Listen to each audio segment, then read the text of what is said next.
teman-teman Pro 2 ya. Kita sudah kedatangan akhirnya tamu ya. Yang dinanti-nantikan telah datang di studio Pro 2 ya. Jadi kita akan berbincang-bincang ya, walaupun hanya sebentar dengan Ustadz Abdul Haris ya. Iya, pagi hari ini. Tapi saya yakin penuh makna ya, bincang kita ini. Iya, kita sapa dulu Ustadz Abdul Haris pagi hari ini. Selamat pagi Ustadz, apa kabar? Baik, alhamdulillah. Iya, ini puasa hari pertama ya, Ustadz ya. Rasanya seperti apa nih menjalani ibadah puasa dengan cuaca yang seperti ini? Lumayan ekstrim kan? Alhamdulillah, karena puasa di awal ini adalah sebuah kenikmatan yang luar biasa, ya, anugerah. Jadi yang punya iman dan takwa saja yang menjalankan dengan sebaik-baiknya. Oke. Nah, kalau di bulan puasa seperti sekarang ini ya, dengan cuaca yang bisa dibilang cukup ekstrim nih Pak Ustadz, itu kan rentan ya, kayak misalnya kita terkena sakit atau terkena flu ya, seperti itu. Batuk pilek itu kan rentan sekali ya dengan cuaca seperti ini. Nah, kalau misalnya nih Pak Ustadz ya, ada yang kemudian sakit dan tidak bisa menjalani ibadah puasa di hari pertama, itu seperti apa tuh Pak Ustadz? Kalau di dalam pandangan Islam, melihat dengan cuaca seperti ini, ya, Islam ini, dalam Islam, pandangan Islam itu tidak membebani. Jadi Allah itu tidak membebani. Sedangkan kalau cuacanya ekstrim sekali, berarti bisa sholatnya di rumah. Puasa boleh ya. Tapi ini tergantung niat ya. Walaupun sakit, tapi kalau punya niat, masih bisa menjalankan ibadah. Itu tidak kayak tidak mendapatkan dosa begitu Pak Ustadz, tidak menjalani puasa di hari pertama dengan alasan sakit begitu. Benar-benar sakit. Kalau sakit yang dibuat-buat yang baru. Itu sakit yang dibuat itu baru dosa ya. Dosa lah. Karena ini kan puasa ini kan puasa hati. Ya, yang tahu itu kita dengan Allah saja. Benar. Walaupun kita bohong-bohongan, ujung-ujungnya Tuhan kita tahu dengan Allah nanti. Yang di atas tahu nih ya. Dengan manusia biasa saja. Tapi kayak dengan kelihatannya sehat-sehat. Tidak tahu di belakangnya kan. Semoga tidak terjadi lah seperti itu. Jangan dibuat-buat ya sakit ya. Teman-teman. Ini baru hari pertama ya. Jadi mudah-mudahan saja ya lancar sampai berbuka nanti ya. Oke, baik. Nah, Pak Ustadz, ini kan teman-teman Pro 2 yang mendengarkan kita ya, baik di terestrial, di mobile application era digital, dan juga di live YouTube kita pagi hari ini. Jadi silakan like, comment, share, subscribe ya. Atau kalian juga bisa gabung bersama kami pagi hari ini di 082 147 650 422. Nah, tadi kan Pak Ustadz sempat menyinggung ya bahwa puasa ini puasa hati juga, berarti tidak hanya sekedar kita bilang puasa menahan minum ya. haus dan juga lapar, tapi ke hati kita itu juga menjadi poin yang penting begitu Pak Ustadz ya. Oke, baik. Nah, ini seperti tadi ya kita beritakan bahwa ada yang mencuri nih ya, atau membuat kejahatan di awal Ramadan. Nah, ini seperti apa nih? Apakah itu dosanya tidak terampuni ataukah bagaimana nih? Kalau misalnya kita melakukan kejahatan di bulan suci Ramadan nih Pak Ustadz. Kalau dia dalam keadaan puasa, ya, mungkin untuk batal puasanya tidak. Dalam pandangan Islam untuk batal puasanya tidak. Kalau untuk dosanya ya dikurangi. Karena sudah jelas-jelas dia mengambil barang orang bukan milik dia. Seperti itu. Oke, tapi dengan mungkin ada beberapa alasan mungkin ya dia mencurinya karena di mungkin rumah kekurangan. Kalau misalnya atau begini bagaimana? ya, kayak kata Kakak Jo kan, kalau misalnya dia melakukan tindakan kejahatan itu karena dia lapar atau karena dia kekurangan uang, itu seperti apa Pak Ustadz? Kalau di dalam bulan puasa, bulan Ramadan, tetap saja dosa tetap saja dosa. Tapi untuk puasanya tetap berjalan. Tetap berjalan seperti dia puasa tapi dia makan di belakang. Allah yang tahu nanti, bukan manusianya. Tapi dia tetap puasa sampai dari terbitnya matahari. Ya, sampai tenggelamnya ini. Berarti itu tidak membatalkan puasa. Tidak membatalkan puasa. Hanya dosa kan dibilang ya. kita dengan Allah tadi. Oke ya. Iya. Jadi ini tuh lebih kayak hubungan yang tahu tuh ya kita sama Iya, sama yang di Allah. atas Allah ya. yang di atas. Iya, teman-teman bro 2 ya, urusan kau tipu itu di belakang. Kita tidak dengan sesama manusia. perlu mengakui kepada manusia, tidak. Kalau kita dengan Allah.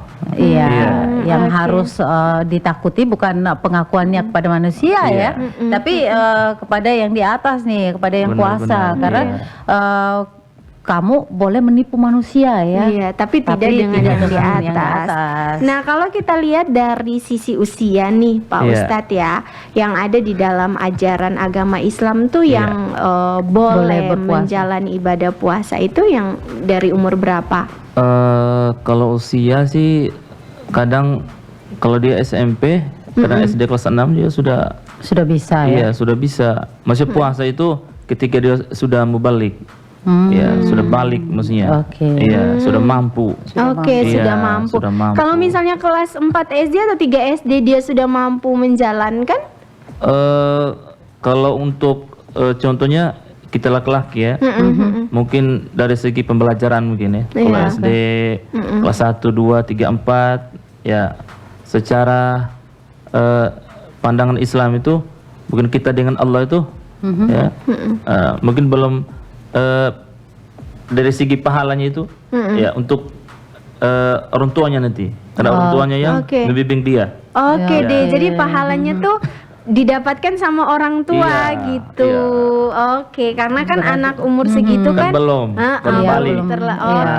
Kalau perempuan ketika dia sudah haid, halangan, nah itu sudah itu wajib ya. Wajib itu harus. Oke, harus puasa. Nah ini kalau kita bicara tentang haid ya, khusus untuk perempuan, menstruasi yang dialami Pak Ustadz ya, itu seperti apa? Itu ketika bulan Ramadan itu membatalkan puasa atau? Kalau untuk perempuan ya jelas, ya nanti dia harus menggantikan di lain hari ya. Lain hari, benar. Oke, lain hari itu setelah bulan suci Ramadan. Setelah bulan suci Ramadan tuh kan Pak Ustadz, ada batas waktunya nih, berapa hari gitu ya, setelah bulan suci Ramadan. Setelah Idul Fitri mungkin 2-3 hari bisa dia lakukan. Semampu, kalau dia sudah merasa mampu ya silakan tunaikan. Membalas ya istilahnya, membalas. Tapi saya dengar dari teman-teman saya nih Pak Ustadz ya, yang cewek katanya harus ada mandi kayak mandi wajib, mandi bersih dulu kan. Jelas-jelas kalau sudah berbicara haid, jelas itu satu komponen dia. Ya, begitu juga laki-laki. Ya, kalau kita dibahasakan harus. Harus mandi wajib. Jadi kalau cowok ketika mimpi basah itu secara otomatis puasanya batal. Pak Ustadz. Kalau tanpa disengaja. Iya. Kalau sengaja ya dibatalkan dan akhirnya nanti juga dibalas, harus dibayar lagi. Begitu. Dibalas lagi. Iya, harus dibalas. Iya. Oke, berarti kamu jangan ini ya, yang cowok-cowok ya, jangan sengaja begitu ya. Jangan sengaja. Jangan punya niat ya. Jangan punya niat. Ini apalagi yang ada di hadapan kita yang menjalankan ibadah puasa, kamu jangan punya niat yang ya. punya jaket merah ya.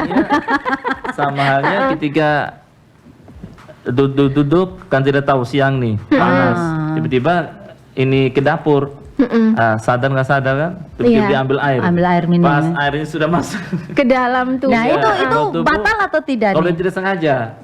Kalau tidak sengaja berarti tidak batal. Tidak batal.